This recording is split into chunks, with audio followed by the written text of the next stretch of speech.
제도는 중요한 국가 인프라이자 소프트 파워의 핵심입니다. 저비용 고효율의 잘 만들어진 제도는 국가 발전의 원동력이 됩니다. 영국에서 산업혁명이 꼽힐 수 있었던 것도 1688년 명예혁명 이후 독점권을 철폐하고 사유주의 사건을 기반으로 혁신가들과 기업인들에게 유리하도록 제도를 만든 덕분이었습니다. 빈곤과 무질서로 가득했던 싱가포르가 선진국으로 도약한 비결도 국가 지도자의 탁월한 리더십과 함께 뛰어난 제도적 역량 때문이었습니다. 검찰개혁은 시대적 과제이지만 미래지향적이고 발전적인 국가개혁 차원에서 신중하게 추진되어야 합니다. 성공적인 검찰개혁을 위해서는 개혁의 당위성 못지않게 정교한 강론을 만드는 것이 중요합니다. 정교한 강론이 뒷받침되지 않을 때 개혁이 실패한다는 것을 문재인 정부의 공수처와 검경수사권 조정에서 경험했습니다.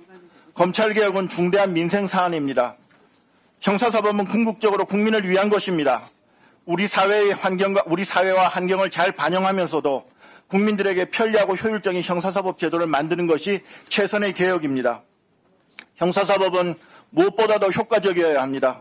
형사사법의 제1의 사명은 범죄로부터 안전한 사회를 만드는 것입니다. 1조 5천억의 피해가 발생한 라인 금융 사기 사건에서 보여주었듯 범죄는 빠른 속도로 첨단으로 진화하고 있습니다.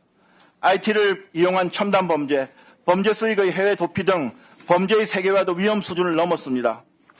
검찰을 해체해 기소권만 보유한 공소청으로 만들면 중대범죄에 대한 수사 역량은 훼손되고 인권보호는 후퇴할 수밖에 없습니다. 누가 경찰과 공수처, 중대범죄수사청의 수사를 통제할 것입니까? 체포, 구속, 압수수색 같은 강제수사 외에도 수사의 착수 여부, 참고인 조사나 각종 증거 수집에서의 위법 부당 여부를 효과적으로 통제하지 않으면 수사권은 남용되고 통제받지 않는 권력이 될 뿐입니다.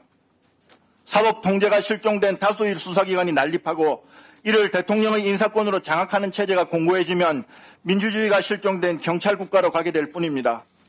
검찰이 무소불위의 권력으로 비판받지만 우리 경찰 역시 사실상 단일한 국가경찰 체제로서 경찰청장에게 전국 경찰의 인사와 예산, 수사와 정보, 경비에 관한 권한이 집중되어 있습니다.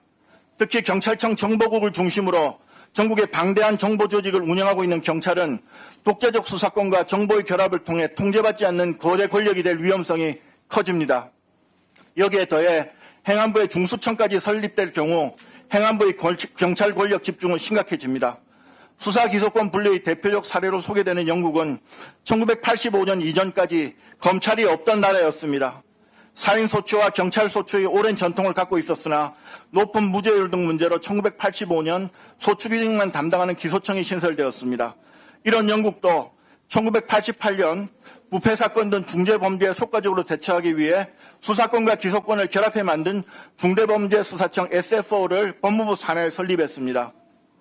2000년 유럽 항공기 제조사 에어버스 리베이트 사건은 프랑스의 국가금융검찰, 영국의 중대범죄수사청, 미국 연방법무부가 4년간의 공조수사를 통해 적발한 것입니다.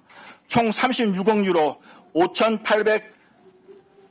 5,840억의 벌금을 부과하고 마무리된 이 사건은 영국에서조차 수사권, 기소권 분리가 허구이고 중대범죄에 대한 국가적 역량을 어떻게 설계해야 하는지 보여준 상징적 사건입니다. 유럽 평의의 46개국 중 35개국 검찰이 수사권을 행사하고 있고 수사권, 기소권 분리는 결코 글로벌 스탠다드가 아닙니다. 윈스턴 처칠은 법치주의 확립 없이는 문명은 지속되지 못할 것이고 자유는 살아남지 못할 것이며 평화는 지켜지지 못할 것이다라고 했습니다. 프랑스의 작가 오노레 드 발자크는 법은 큰 파리는 잡지 못하고 작은 파리만 잡는 거미줄이라는 말을 남겼습니다. 법치의 부재는 부패를 초래하고 공권력의 불신으로 이어집니다. 부패가 만연한 사회에서는 먹이사슬 구조가 형성되어 정직한 사람들이 항상 패배하는 구조가 되고 맙니다. 1955년 중국의 한 농민이 중국 공산당 중앙당에 참새들 때문에 농사를 지을 수 없다는 탄원서를 냈습니다. 며칠 후 모택동은 12년 내에 전국의 참새를 모두 소탕하라고 지시했고 베이징의 참새 선멸 총지휘부가 만들어졌습니다. 인간과 참새의 전쟁을 벌여 수억 마리의 참새를 잡았지만 천적이 사라진 이듬해 봄 해충이 창궐했고 3년간 흉년이 이어지면서 4천만 명이 굶어 죽었습니다. 좋은 의도가 반드시 좋은 결과를 가져오지 않았던 사례는 너무나 많습니다. 정치는 결과에 의해서 평가받는 것이지 의도는 중요치 않습니다. 마키아벨리는 천국으로 가는 가장 효과적인 방법은 지옥에 가는 길을 잘 아는 것이라고 했습니다.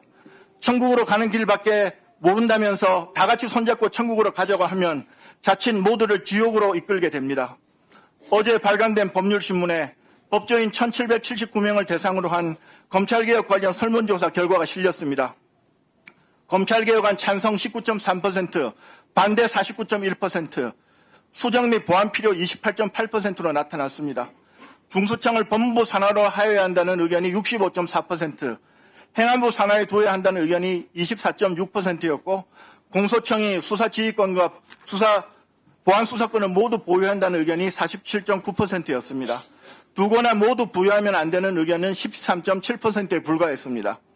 경찰 수사사건의 정권 송치에 대해서도 필요하다는 의견이 62.5%로 나타났습니다. 민주주의의 운명은 그 제도가 여전히 유효한지에 딸려 있습니다. 알렉시스 토크빌은 많은 불꽃이 민주주의에서 시작되지만 더 많은 불이 꺼지기도 한다고 말했습니다. 좋은 정치는 미리 내려놓은 결론대로 밀고 나는 것이 아닙니다. 합의의 틀을 형성하는 것입니다. 확신이 지나치면 결점을 쉽게 망각하게 됩니다. 유리한 증거만 선별적으로 채택하면 확증 편향에 빠지게 되고 예측 못한 블랙스완의 출현을 막을 길이 없습니다. 법률 전문가인 법조인들이 검찰개혁에 기본적으로 찬성하면서도 강론에 있어서 많은 문제점을 지적하고 있는 만큼 이러한 지적을 충분히 수렴해 신중하게 검찰개혁을 추진해 주시기를 바랍니다. 이상입니다.